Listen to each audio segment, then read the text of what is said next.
Welcome back to Copic in the craft room. We're going to do a little bit of coloring on this really sweet stamp set from Honeybee Stamps. This is called the Blah Bunny. And he makes me laugh. You know me, I like to collect stamps that make me smile and giggle, and this guy certainly does the trick. So I did some masking in order to stamp him, and I was saving on paper, so I stamped him twice. He ended up kind of sitting upside down on the one end, so I apologize for that. But because we're just doing the bunny, we can keep it really super slow and in real time, and you can see the whole process. So I'm going to start with an E50, and really all I'm doing to start is coloring all that fur area that I want to be. I'm going to make him kind of a light brown bunny, kind of a tan color. So he's starting with E50, which is a really nice light base color, and I'm filling those areas in. And I'm doing a pretty nice base coat. So I'm using a kind of a circular stroke. The reason for that is that ends up hitting those everything at least 2 or 3 times. And to get that nice, smooth, even coloring, that's what I need to do, is hit most of those areas at least a couple times. I'm flicking out into the tail because I'm going to leave the tips of that little tail white. So the tail is going to be a little lighter. But all the rest of the fur is getting this nice coat of my E50. Just using my brush nib, it's easy.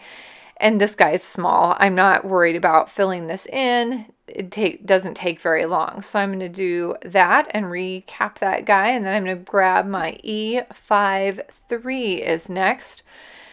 Now I'm assuming kind of a general lighting situation, so I know that the upper part of his body, or the part to the top, is going to be a little lighter.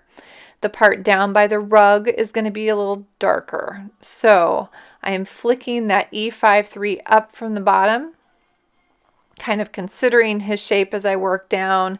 Some areas I might go a little further up on his body, and other areas not so far.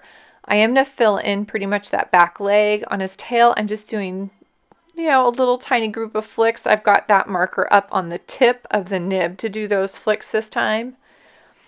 Got some flicks coming down the arm length, and then giving a little bit of roundness to his body, going a little further up from the underarm. Then I'm going to give a little more shape to his little face. So I'm going to come up under the chin line, and then I'm going to go up over the top of his nose here eventually. I'm going to come up the ears a little bit. You can kind of see I'm thinking about it as I go, so I don't necessarily work all the way across. I'm thinking about the shape and what I want to create there. So I'm coming across the top of his nose to show that shape, and then flicking up from the base of those ears and coming up and over the top of his head a little bit. Again, he's got a fairly round head, even though he's flattened it out by just collapsing on the rug because he's so exhausted. This is how I felt a little bit this week, so this past couple weeks, so this is suiting me just fine in the coloring.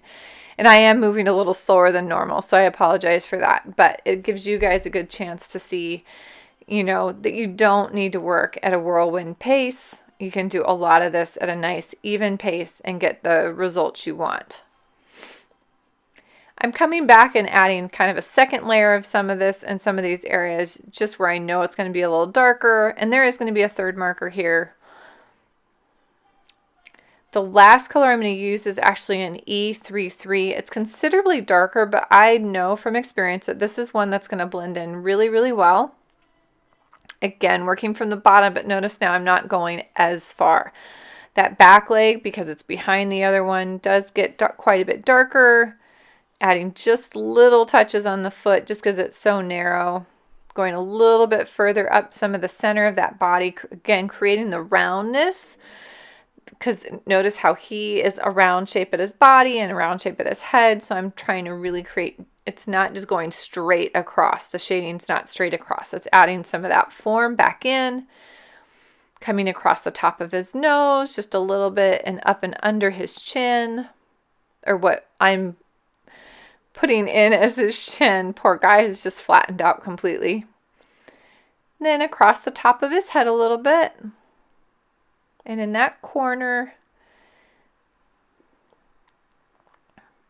But you can see hopefully how this is adding a little bit of shape to this little guy. The flicks on his ears remain really, really short, and I'm hoping that they're going to be on the bottom half of each section. You can see that they're toward the bottom part of each of those little sections.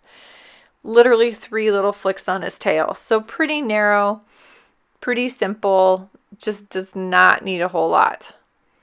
So the next thing I'm going to do is I don't need to do a lot of blending, but I'm going to do a little bit of blending. So E53 is next, and notice I start on the E33 and I'm flicking out onto the E53. So I'm extending that, kind of pulling it out, softening the edge of the E33 so that it's going to soften into the E53.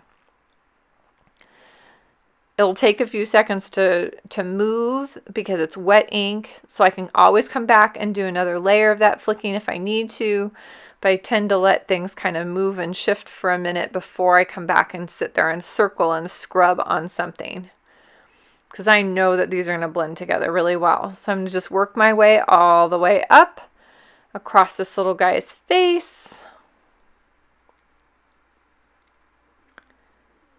And where I see it not blending as much as I want, I can come back and do a little more, working across this little head. Sometimes I have to kind of work at an area a little bit more. I'll do small circles right against that edge of the line. The ears had such little color on them, they don't need a whole lot. And sometimes when I come back with this middle color, it extends a little further. I discover, oh, I need a little more here. Keep rounding this shape up a little more. So once I'm happy with that, I move all the way back to my E50. And then I'm really just working those lightest areas. And at this point, sometimes I'll work with that circular stroke again. I'm bumping right up against that edge so that it's softening that edge. I don't want to push it back as much as just soften it. So I'm kind of filling that light area again. Now this will darken that light area, so you have to be careful how much of that color you lay down, because it will get your colors darker. And I'm okay with that. I wasn't concerned about them being super light. I love that kind of caramely color that I'm getting, and that's really what I was seeing in my head. So that was the goal to begin with anyway. So the last thing I'm going to do is I'm going to add a little bit of color on the inside of his ears. So I'm going to start with and his nose.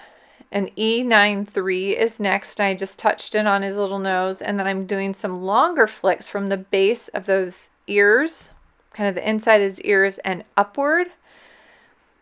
You could use a little bit the side of your marker, because these aren't supposed, I'm not trying to create texture. I'm just trying to give it a little bit of color.